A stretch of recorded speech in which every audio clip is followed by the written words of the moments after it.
사도행전 20장에 보면 사도 바울이 드로아에서 아소라고 하는 지역을 이동하는 장면이 짧게 소개되어 있습니다. 드로아에서 아소까지 가는 길은 배를 타고 가면 금방 갈 수 있는데요, 바울은 그 길을 선교 일행을 먼저 배를 태워 보낸 뒤 자신은 홀로 걸어가는 것을 선택합니다. 몇 해 전 튀르키예를 방문했다가 선교사님께서 제게 그 길을 한번 걸어보지 않겠냐고 제안해 주셔서 몇 시간 차를 타고 내려가서 바울이 걸었을 것으로 추정되던 그 지역의 길을 잠깐 걸어보게 되었습니다. 가보니 왜 걷게 됐는지 충분히 알겠더라고요. 드로아 해안길 옆에 드넓은 평지가 있고 그 평지 사이로 길이 나져 있는데 그야말로 장관이었습니다. 수백 마리의 양떼가 거기서 평온하게 풀을 뜯고 있고 그 사이로 길이 나져 있는데 아마도 바울은 그 광경을 지켜보며 걸을 것으로 생각이 됩니다. 마침 사도 바울은 자신의 모든 선교 사역을 이제 정리하는 때였습니다. 그리고 성령께서 예루살렘으로 가라고 하시는 말씀에 그는 고민하면서 그 하나님의 마음을, 자신의 생각을 정리하기 위해서 아마 걸어갔던 것으로 추정이 돼요. 아니, 그 넓은 드넓은 평야 가운데 울타리도 없는데 어떻게 양들은 흩어지지도 않고 이렇게 평온하게 풀을 뜰 수 있을까? 예수님이 거기에 대한 답을 오늘 본문이 들려주시죠. 본문은 하나의 비유를 설명하셨는데 그 목자에 대한 이야기였습니다. 양과의 목자의 관계였어요. 양들이 그렇게 목자의 음성을 잘 들을 수 있어서 흩어지지 않았다는 것입니다. 다른 사람이 불러도 양들은 따라가지 않고 주인의 목소리, 주인의 가르침에만 잘 따라서 양들이 흩어지지 않을 수 있다라고 예수님은 말씀하십니다. 근동 지역에 있었던 목자들은 단순히 양을 지키는 것뿐만 아니라 양과 함께 생활하고 양의 우리에서 잠을 청하고 양의 형편을 알며 또 양은 목자의 음성을 그렇게 아는 깊은 관계의 사귐을 예수님께서 비유로 말씀하셨어요. 사도 바울이 자신의 선교 사역을 정리하던 그쯤 성령께서 그에게 주셨던 마음은 부담감이었습니다. 하나님께서 주신 마음은 결코 쉬운 결정이 아니었기 때문입니다. 그때 사도 바울이 했던 유명한 말씀인데요, 사도행전 20장 22절 이하의 말씀을 제가 봉독합니다. 보라, 이제 나는 성령에 매여 예루살렘으로 가는데 거기서 무슨 일을 당할는지 알지 못하노라. 오직 성령이 각 성에서 내게 증언하여 결박과 환난이 나를 기다린다 하시나 내가 달려갈 길과 주 예수께 받은 사명 곧 하나님의 은혜의 복음을 증언하는 일을 마치려 하면은 나의 생명조차 조금도 귀한 것으로 여기지 아니하노라. 성령께서 당부하셨던 예루살렘으로 가는 그 길은 바울이 착고에 차이고 억울함에 감옥에 갇히게 될 일을 그는 내다보았습니다. 결박당할 것을 알았습니다. 그래서였을까요? 그가 특별히 사랑했던 에베소 교우들과 헤어지는 장면이 그곳에 설명되어 있는데 엉엉 울며 끌어안고 눈물로 서로 이별하는 장면이 소개돼요. 그때 사도 바울이 에베소 교회 교우들에게 당부했던 한 가지 이야기가 더 덧붙입니다. 우리는 사실 사도 바울의 위대한 고백, 내게 받은 하나님의 사명 복음 증언하는 일을 마치려 하면은 나의 생명조차 조금도 귀한 것을 여기지 아니하노라, 이 구절을 너무 잘 알고 있는데 더 중요한 것은 그 다음 구절입니다. 그 다음에 보면 사도 바울이 이런 권면의 이야기를 전합니다. 사도행전 20장 29절부터 제가 한번 읽어드립니다. 내가 떠난 후에 사나운 이리가 여러분에게 들어와서 그 양떼를 아끼지 아니하며 또한 여러분 중에서도 제자들을 끌어 자기를 따르게 하려고 어그러진 말을 하는 사람들이 일어날 줄을 내가 아노라. 그러므로 여러분이 일깨어 내가 3년이나 밤낮 쉬지 않고 눈물로 각 사람을 훈계하던 것을 기억하라. 바울은 이제 내가 떠나게 되면 여러분 주변에는 사나운 이리떼와 같은 거짓 목소리가 들릴 것입니다. 우리 인생엔 두 가지 목소리가 있는데 그 목소리는 우리 교우들의 영혼을 빼앗아 갈 것입니다. 양들을 뺏어갈 것입니다. 그러므로 우리가 들어야 될 음성이 있는데 목자의 음성을 놓치지 말아야 합니다. 제가 3년 반 동안 여러분에게 눈물로 목양했던 그 마음의 결실을 잃어버리지 않기 위해 교우 여러분 깨어 있으십시오. 이것이 사도 바울의 마지막 인사였습니다. 아마도 저는 그 길을 걸으며 사도 바울이 그 광경, 수많은 양떼를 바라보며 오늘 그가 묵상했던 것은 선한 목자이신 예수님을 떠올렸을 것이라고 마음으로 상상해 보았습니다. 사랑하는 교회 여러분, 우리는 우리의 인생에 살면서 수많은 목소리를 듣고 살아갑니다. 수많은 소리를 듣고 살아갑니다. 때로는 주변에서 들려오는 다른 사람의 목소리일 수 있고, 때로는 내 안의 목소리일 수 있습니다. 우리에게는 들려오는 많은 소리들을 두 가지로 정리할 수 있습니다. 하나는 나를 살리는 소리가 있습니다. 나를 살려내고 내가 살아나야 될 그 소리를 들려주는 소리가 있고, 또 하나의 소리는 나를 죽이고 나를 멸망하는 소리입니다. 하나는 선한 목자의 음성이라면, 하나는 도적이요 강도요 그리고 거짓 사꾼의 목자의 소리입니다. 사랑하는 교회 여러분, 오늘 저와 여러분은 누구의 목소리를 따라 걷고 계신지요? 지난 한 주간 동안 여러분의 많은 마음에 들려왔던 소리는 무슨 소리였습니까? 누구의 소리였습니까? 살리는 소리를 따르셨습니까? 아니면 나를 죽이는 소리를 따라오셨습니까? 오늘 우리가 함께 봉독한 요한복음의 10장의 이야기는 지난주까지 살폈던 요한복음 9장의 이야기의 연장선에 있습니다. 태어나면서부터 한 번도 앞을 못 봤던 맹인이 눈을 뜨게 되었습니다. 맹인이 말합니다. 나는 소경이었고 맹인이었는데 내가 눈을 떴소. 나를 눈을 뜨게 한 이는 예수요. 그런데 창세 후로 하나님 외에는 사람의 눈을 뜨게 한 자가 없었는데, 하나님이 말씀하시기를 바로 눈뜨게 하는 자가 메시아라고 했다면 나를 눈뜨게 한 예수야말로 진짜 그리스도가 아니겠소? 당신도 나와 같이 예수를 따르는 제자가 되지 않겠소? 그런 위대한 고백을 합니다. 바리새인들은 차마 할 말을 잃어버렸습니다. 그리고 그들은 욕설을 하며 그 자리를 그냥 떠나고 말았죠. 눈앞에 펼쳐진 광경을 보고도 믿지 못하고 들어도 믿지 못하는 마음이 완악해진 바리새인들을 바라보면서, 그리고 그 광경을 함께 지켜보는 제자들과 그리고 오늘을 사는 우리 독자들에게 예수님은 말씀합니다. 왜 내 음성을 따라야 되는가? 왜 내가 참된 목자인가? 왜 내가 선한 목자인가를 주님은 우리에게 설명하기 위하여 하나의 비유를 들어 말씀하십니다. 그러면 오늘 이 비유를 통해서 저와 여러분이 한 가지 질문에 대한 답을 같이 찾아보고자 합니다. 여러분, 우리는 왜 예수님을 따라야 할까요? 수많은 종교가 있고 수많은 지도자들이 있고 모두가 저마다 자신들이 진리를 가르친다고 말하는데도 우리는 왜 예수를 믿는 걸까요? 예수가 왜 우리의 선한 목자가 되어야 하는 걸까요? 아빠, 왜 우린 교회 다녀야 돼요? 왜 예수님 믿어야 돼요? 엄마는 왜 예수 믿는 거예요? 누군가 나에게 질문한다면 여러분은 대답할 답을 준비되어 있으십니까? 예수님은 말씀합니다. 왜 예수인가? 오늘 성경을 통해 주신 두 가지 예수님의 목소리를 함께 들어보고자 합니다. 왜 예수여야 하는가? 첫째로 예수님만이 나를 빼앗지 않는 분이기 때문입니다. 예수님은 나를 빼앗지 않을 뿐만 아니라 내게 가장 좋은 것을 주시는 분이십니다. 예수님은 자유를 주십니다.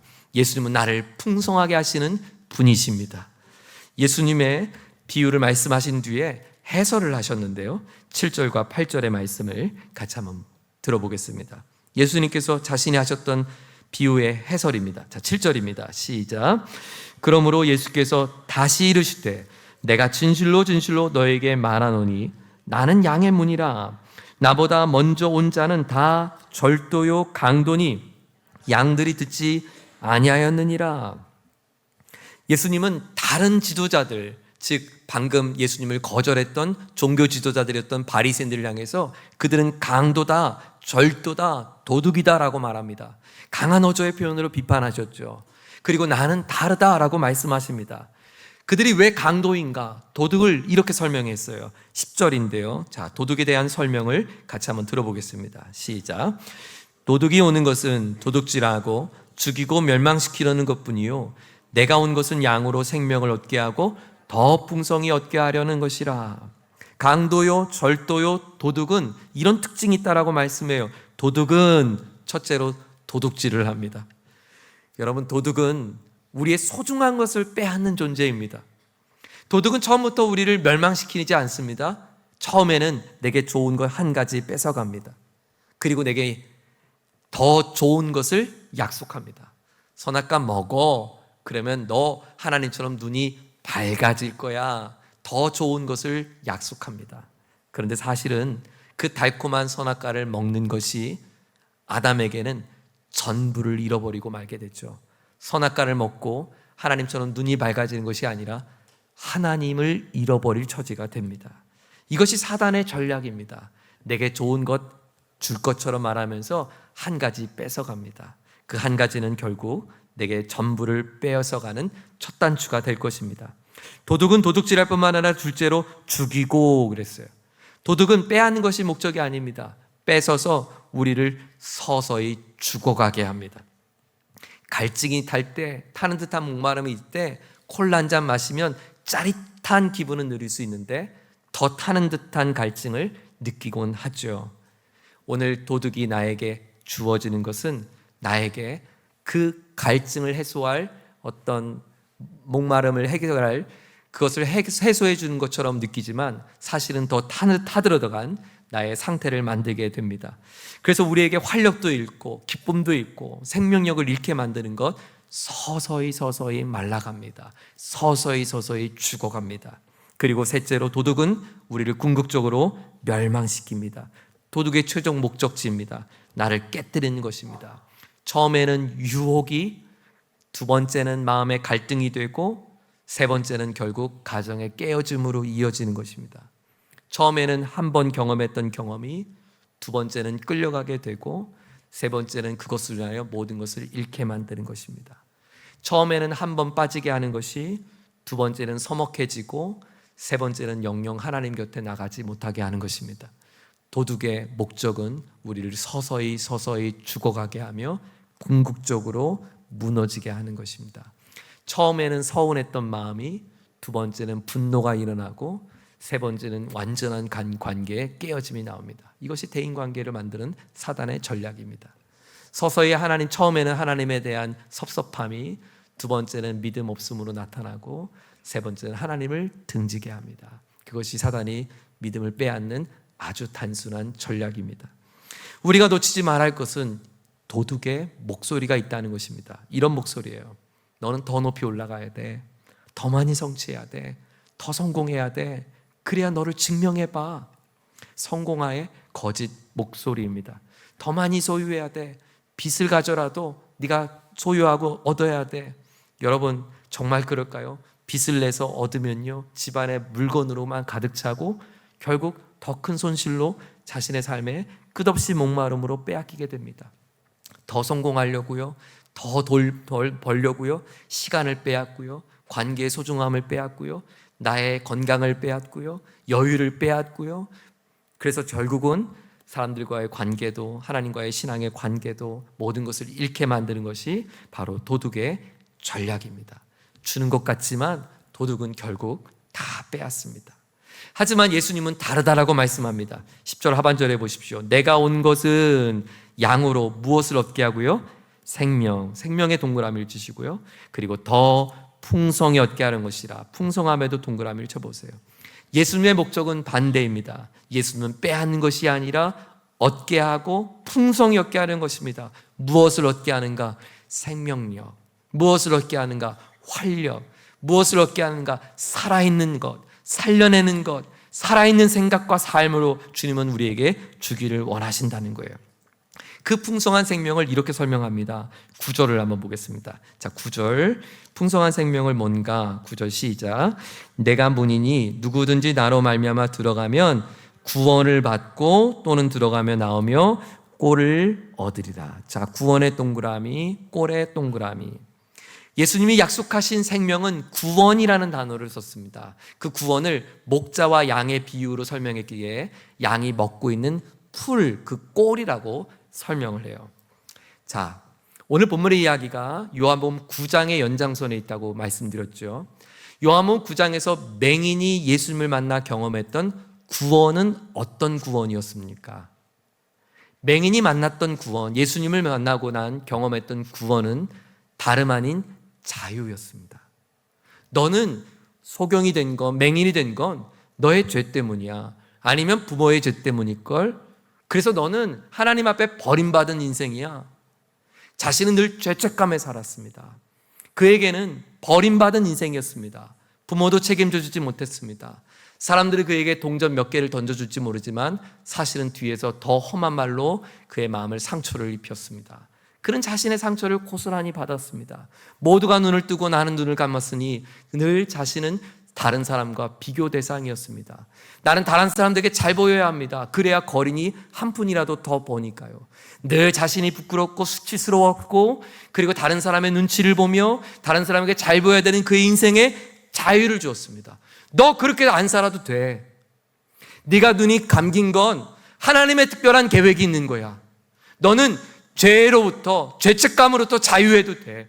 다른 사람 눈치 안 봐도 돼. 너도 이제 눈이 보이니까 너의 인생을 살아도 돼. 어제와 오늘이 아무 의미 없다고 했던 그 인생에, 아니야, 오늘 너에게 주어진 오늘의 하루는 소중한 하루야.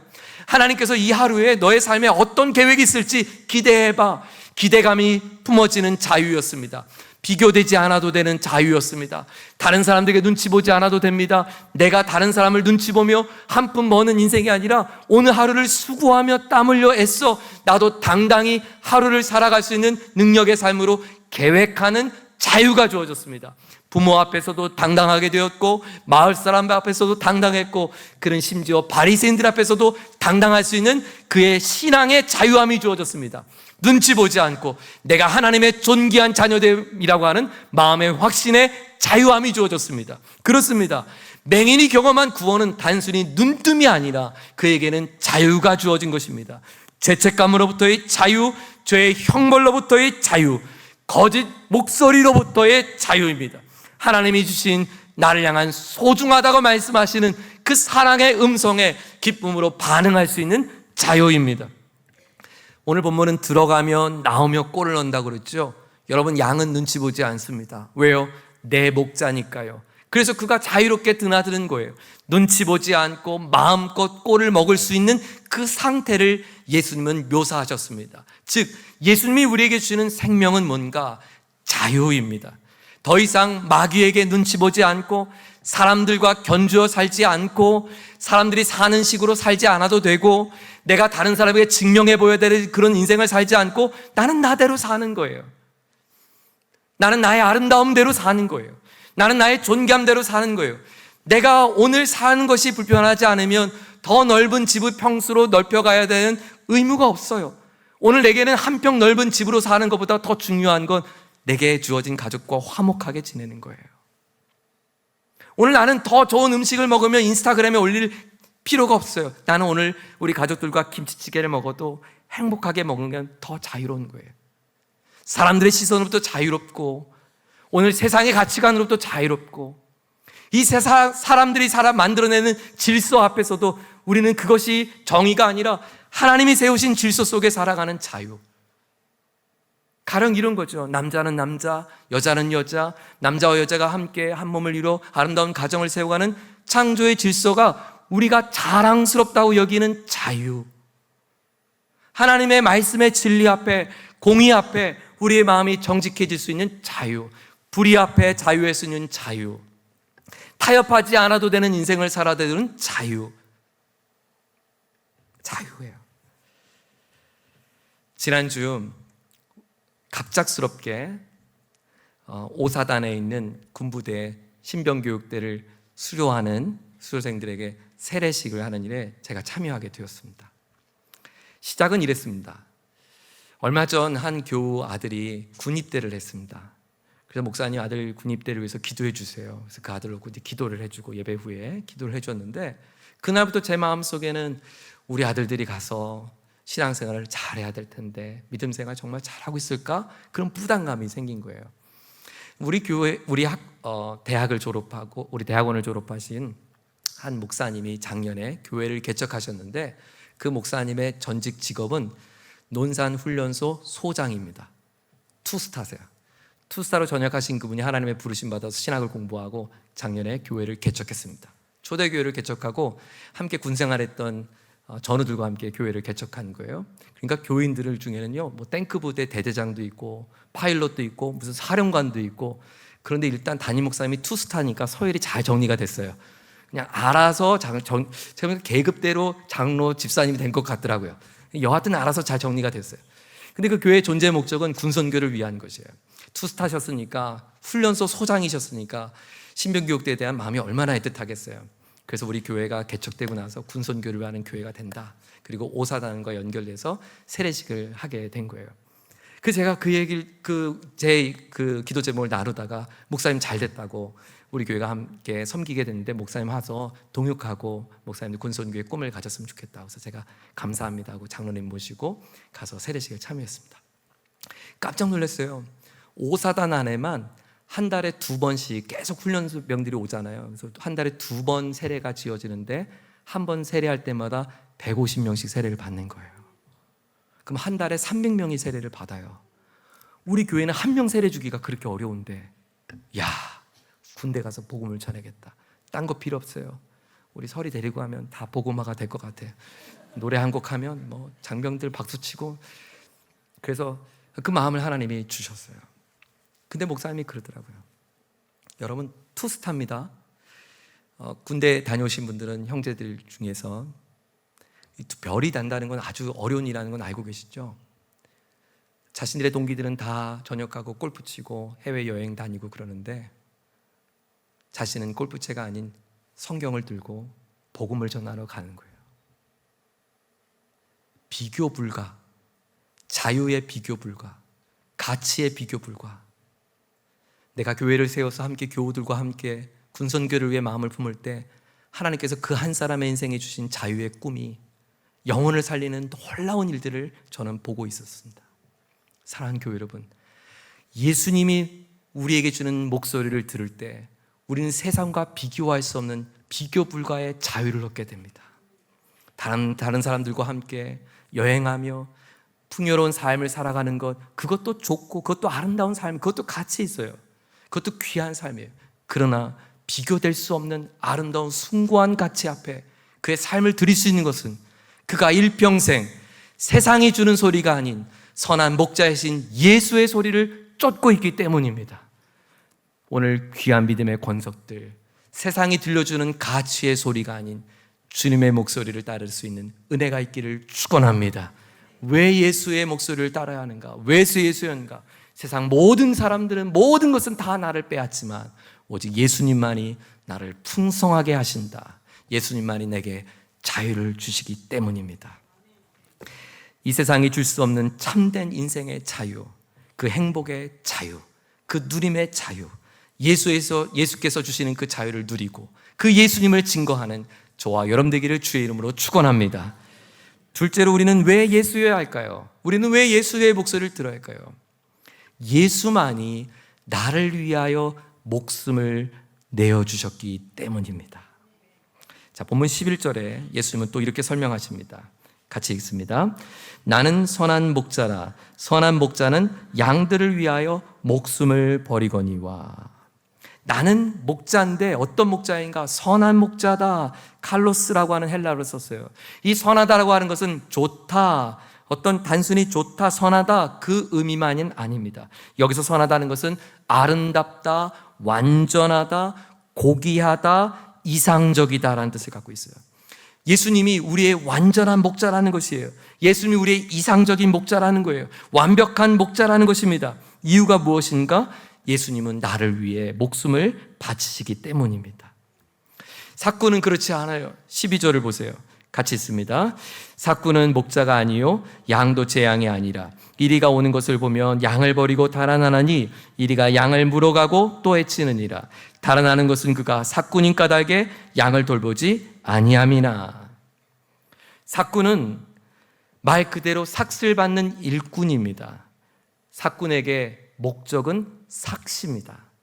양은 삭슬 위한 수단입니다. 그래서 그 양은 진짜 내 양이 아닙니다. 양은 돈을 벌기 위한 수단입니다. 그래서 삭군은 만일 양이 위험에 처하면 무엇을 제일 먼저 보호하는가? 자신을 제일 먼저 보호합니다. 왜냐하면 양을 치는 이유는 나를 지키기 위함이고 나에게 행복을 주기 위함인데 위험을 당하면 내 행복이 빼앗기니 내가 위협을 당하니 나를 지키는 것입니다. 그것이 삭군입니다. 하지만 예수님은 다르다고 말합니다. 나는 삭군이 아니라고 말합니다. 나는 너의 목자고 너는 내 양이라고 말합니다. 여러분, 너는 내 양이다, 나는 너의 목자다, 이것은 무엇을 의미할까요? 15절에 이것을 이렇게 설명하셨어요. 15절 함께 있습니다. 아버지께서 나를 아시고 내가 아버지를 아는 것 같으니 나는 양을 위하여 목숨을 버리노라. 놀라운 말씀이에요. 하나님과 예수님과의 관계를 설명하며 하나님과 예수님과의 관계처럼, 하나님이 예수님을 알고 예수님이 하나님을 아는 것처럼 너희와 나와의 관계는 그와 같은 관계라는 거예요. 내가 너희를 알고 너희가 나를 아는 것은 마치 성부 하나님과 성자 예수님이 아는 것과 같다라고 말합니다. 그 성부 하나님과 성자 예수님의 그 친밀함과 그 아름다운 관계를 설명한 것이에요. 그렇습니다. 주님은 나를 떠날 수 없고 내가 주님을 떠날 수 없는 이 친밀한 관계 때문에 주님이 나를 목숨을 버렸다고 해요. 이 친밀한 관계 속에 주님이 아셨던 내용은 뭘까요? 로마서 5장 8절은 그 주님이 아신 내용을 이렇게 설명합니다. 우리가 아직 죄인 되었을 때 그리스도께서 우리를 위하여 죽으셨도다. 예수님이 아신다는 건 뭘까요? 이런 겁니다. 난 다 알아. 원래 네가 형편없는 사람이란 거. 난 다 알아. 믿음 있는 척하지만 사실은 믿음이 아닌 너 살고 싶은 대로 살고 싶은 욕망이 더 많다는 거. 난 다 알아. 사람들 앞에 나를 부끄럽고 내가 나를 믿는 거 따르는 것이 부끄러워 숨기고 있다는 거. 난 다 알아. 교회에서는 꽤 괜찮은 사람인지 모르지만 가족들 앞에서는 다른 얼굴을 하고 있다는 거. 난 다 알아. 사랑을 말하지만 실제 내 안엔 사랑이 없잖아. 난 다 알아. 네가 여전히 부족하고 넘어지고 실수투성이란 걸. 난 다 알아. 그래서 너는 부끄러운 사람이라는 거. 네가 감추고 있지만 사실 감출 수 없는 내 안에 많은 죄악의 모습, 내 안에 있다는 거. 근데 주님은 말합니다. 그런데 나는 네가 그 죄인 된 것을 다 알지만 바로 그때, 내가 아는 그때 난 너를 위해 목숨을 버리기를 결정했어. 주님이 우리를 아는 관계는 우리가 귀하다, 존귀하다, 소중하다, 그 알만이 아닙니다. 저와 여러분이 얼마나 하나님의 극진한 사랑을 베풀어도 하나님을 등지고 떠나는지 다 안다는 거예요. 지난주에 한 성도님이 그런 얘기 하더라고요. 예수님이 이런 표적을 보여줬는데 왜 예수님 당시의 사람들은 예수님을 믿지 못하는 걸까요? 그게 우리예요. 하나님의 기적을 얼마나 더 봐야 우리는 하나님을 온전히 믿겠습니까? 하나님의 은총을 얼마나 더 입어야 하나님의 은총을 배신하지 않겠습니까? 하나님의 사랑을 얼마나 더 품어야, 받아야 하나님의 사랑에 보답하는 인생을 살겠습니까? 우리는 입술로는 하나님을 사랑하지만 사랑할 수 있는 힘도 없는 그런 인생인 나를 위하여 아시는 주님께서 목숨을 버리시고 죽으셨다고 말합니다. 그리고 17절 이하에는 더 이것을 구체적으로 이렇게 설명했어요. 17절과 18절을 함께 있습니다.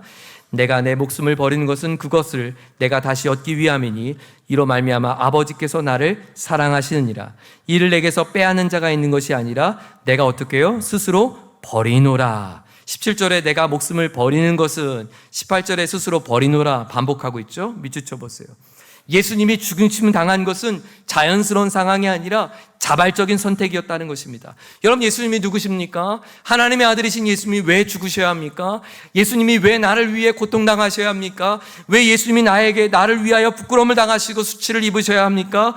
왜 예수님이 내가 죄인 되었을 때, 내가 주님을 저버렸을 때 왜 나를 위해 목숨을 버리기를 결정하셔야 합니까?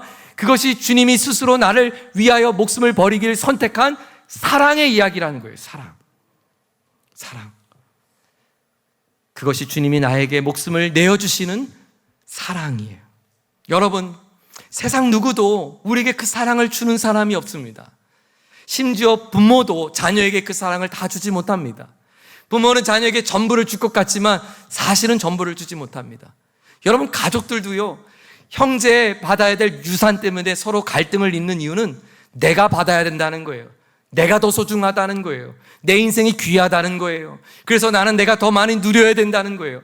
아니, 한 핏줄이어도 내 것을 챙기고 싶은 것이 인간의 마음이에요. 사람은 어느 누구도 전부를 주지 않습니다. 사람은 어느 누구도 자신을 희생하지 않습니다. 여러분, 거리에서 공짜라고 우리에게 안내지 주면서 이거 가지라고 공짜라고, 여러분 그거 따라가면 우리 속옷까지 다 뺏기는 겁니다. 공짜 없습니다. 결국 그들은 나를 멸망시키고 죽이고 다 빼앗는 것이 목적입니다. 아무도 나를 위해 목숨을 내줄 사람 없습니다. 누구도 우리를 지켜주지 않습니다. 부모도 자녀를 위해 목숨을 못 지킵니다. 그러니까 부모가 어리석게도 자녀들과 함께 스스로 생을 마감하지 않습니까? 가장 비참한 순간이에요. 부모도 자녀를 책임 못 진다는 거예요. 그러므로 온 인류 중에 누구도 나를 위해 목숨을 내어줄 수가 없는데 오직 나를 위해 목숨을 내어주신 분이 유일한 바로 예수님밖에 없기에 나를 위해 목숨을 내어신 예수님의 목소리를 쫓아 사는 것입니다. 그래야 그분이 주시는 자유와 그분이 주시는 풍성한 삶을 영원히 누릴 수 있기 때문입니다. 그런데 예수님은 또 하나의 더 큰 그림을 보여주셨어요. 16절에 또 이 우리에 들지 아니하는 다른 양들이 내게 있어 내가 인도해야 할 터이니 그들도 내 음성을 듣고 한 무리가 되어 한 목자에게 있으리라. 주님은 놀라운 말씀을 하셨어요. 여러분, 예수님을 믿는 우리가 하나님의 존귀한 아들이 되고 딸이 되어서 주님이 우리를 위해 목숨을 내어준 그 사실만도 귀하고 그분이 나의 목자가 된 것이 얼마나 감격스럽습니까? 그런데 더 놀라운 사실은 주님은 이 울타리에 들어오지 못한 영혼들의 그 영혼까지도 나의 양이라고, 내가 그들의 목자가 되어야 할 터이니 라고 말씀했다는 거예요. 여러분, 이것이야말로 우리가 선교해야 될 이유입니다. 열방을 섬겨야 할 이유입니다. 이것이야말로 우리가 모든 민족을 향하여 주의 복음을 나눠야 할 중요한 이유입니다. 아직도 선한 목자의 음성을 듣지 못한 수많은 양들이 있기 때문입니다. 누가 이들에게 주의 마음을 전할 수 있겠습니까? 몇 주 전 우리 선교사역위원회에서 주신 기도 제목을 주셔서 제가 얼마나 감사했는지 몰라요. 목사님, 우리 선교하는 일에 다음 세대가 적극 참여하기 원합니다. 너무너무 귀했어요. 제가 나눠드린 기도 제목이 아니라 우리 선교사역위원회가 먼저 우리 자녀들이 이 선교에 경험하길 원하고 해외 선교도 경험하기 원하고 많은 혜택을 누렸으면 좋겠다는 거예요. 그래서 감사합니다. 그래서 이번 청소년 수련회는 우리 아이들이 국내 선교지를 함께 할 수 있도록 우리 선교사역위원회가 후원하게 되었어요. 너무너무 감사했어요. 그런데 오늘 이 말씀을 준비하면서 그 성도님 주신 꿈 위에 또 하나님 주신 마음을 하나 더 애드했어요. 하나님, 우리의 다음 세대가 주의 심정을 뿜는 목자가 될 뿐만 아니라 우리 교회 온 세대가 선교하게 하여 주옵소서.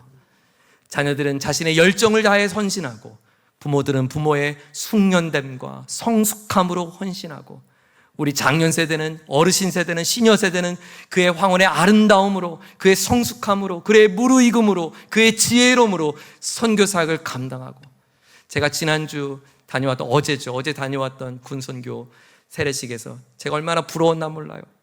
그 초대교회는 작년에 개척된 교회입니다. 그 개척된 모든 성도들이 다 참여했더라고요. 모든 성도들이, 개척교회 성도들이 다 함께 와서 함께 군선교회에 기도하는데 그 모습이 너무너무 부러웠어요. 하나님, 우리도 모든 성도님들 모시고 하나님, 저도 사역하고 싶어요. 그래서 우리 성도님들 다 가려면 교회가 꽤 커야겠더라고요. 그래서 논산훈련소 몇 명 세례 받냐고 그랬더니 많이 받을 때는 8,000명도 받는다고 하더라고요.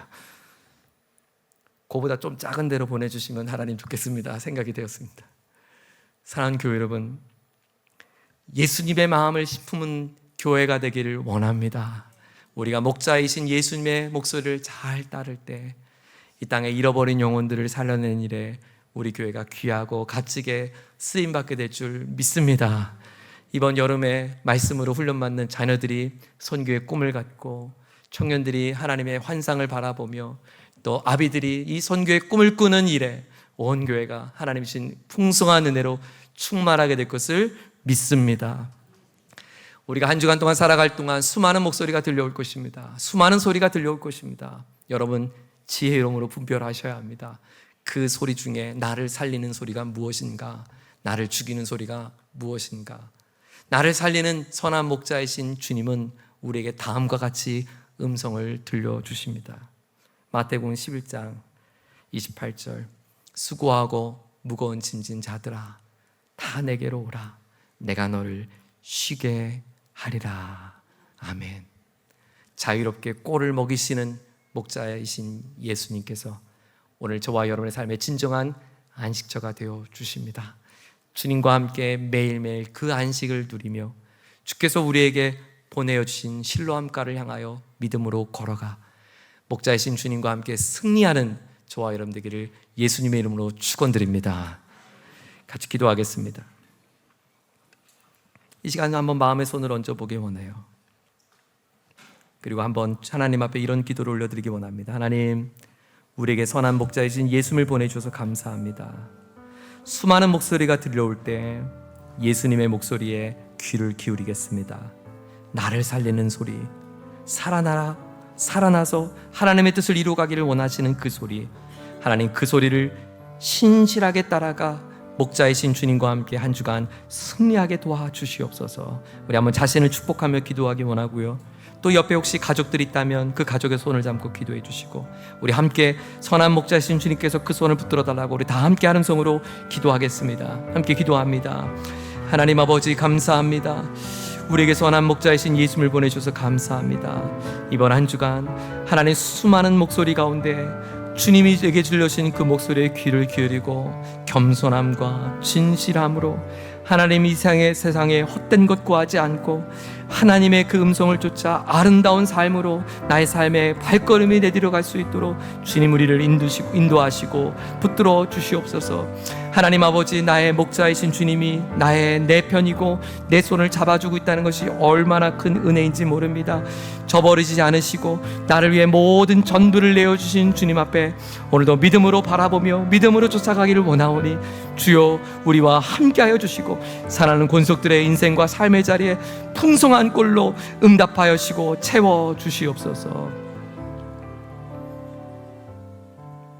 우리의 선한 목자이신 예수님을 찬양합니다. 새로운 한 주간을 시작하는 첫날, 우리가 들어야 할 음성에 귀를 기울입니다. 이번 한 주간 끊임없이 내게 다가와 말씀하시는 주의 음성 앞에 순종하고 또 그 순종의 걸음 위에 꼴을 먹여주시는 하나님의 풍성함을 누릴 수 있는 우리 모두가 되게 하여 주옵소서. 예수님의 이름으로 기도드립니다. 아멘. 이번 주 주보에는 제가 묵상할 수 있는 체크리스트를 한번 만들어 봤습니다. 이번 한 주간 동안 여러분 주보를 성경책에 한번 끼워주시고 매일매일 여기 있는 하나의 질문들에 대해서 여러분이 한번 스스로 체크하시면서 이 네모칸을 한번 다 채워보길 원해요. 그래서 오늘 주신 말씀을 그냥 듣고 지나가는 게 아니라 월요일 날도 한번 떠올려보고 또 화요일이 되면 화요일도 한번 떠올려보고 수요일 날도 한번 떠올려보고, 그래서 마지막 토요일 날 그 선한 목자이신 예수님이 나를 어떻게 인도하셨는지 여러분 한번 고백하면서 주님께 감사로 올려드리는 한 주간이 되기를 원합니다. 우리 모두 함께 자리에 일어나시겠습니다. 다 같이 한번 이 찬양으로 함께 고백합니다. 사랑합니다 나의 예수님. 주님 앞에 찬양하겠습니다.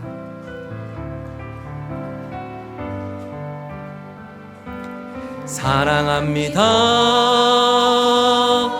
나의 예수님. 사랑합니다 아주 많이요. 사랑합니다 나의 예수님. 사랑합니다 그것뿐이에요. 우리 형제들만 사랑한다 아들아. 사랑한다 아들아. 내가 너를 잘 아노라. 사랑한다 아들아. 내게 복을 더하리라. 우리 자매들이 사랑한다 내 딸아. 사랑한다 내 딸아. 내가 너를 잘 아노라. 아멘 아멘. 사랑한다 내 딸아. 내게 복을 더하리라. 우리의 복 주시는 하나님께 감사와 찬양의 박수 올려드립니다. 선하신 목자이신 예수님을 찬양합니다. 예수님을 사랑합니다. 예수님을 따라가겠습니다. 예수님의 목소리에 귀를 기울이겠습니다. 예수님 우리와 함께 해주십시오. 한번 옆에 분에게 따뜻한 마음의 표현 한번 해보기 원합니다. 예수님이 당신의 좋은 목자이십니다. 선한 목자이십니다. 같이 한번 고백하겠습니다. 예수님이 당신의 선한 목자이십니다. 가장 좋은 목자이십니다. 다른 소리 쫓아가시면 안 돼요. 네, 주파수를 잘 맞추세요. 주파수가 여러 개 겹치면 잘 안 들려요. 그래서 주파수가 잘 잡힐 수 있도록 안테나를 높이 세우세요. 하나님이 오늘 이번 한 주간 여러분에게 놀라운 말씀을 들려주실 거예요. 크고 비밀한 일들을 알려주실 거예요.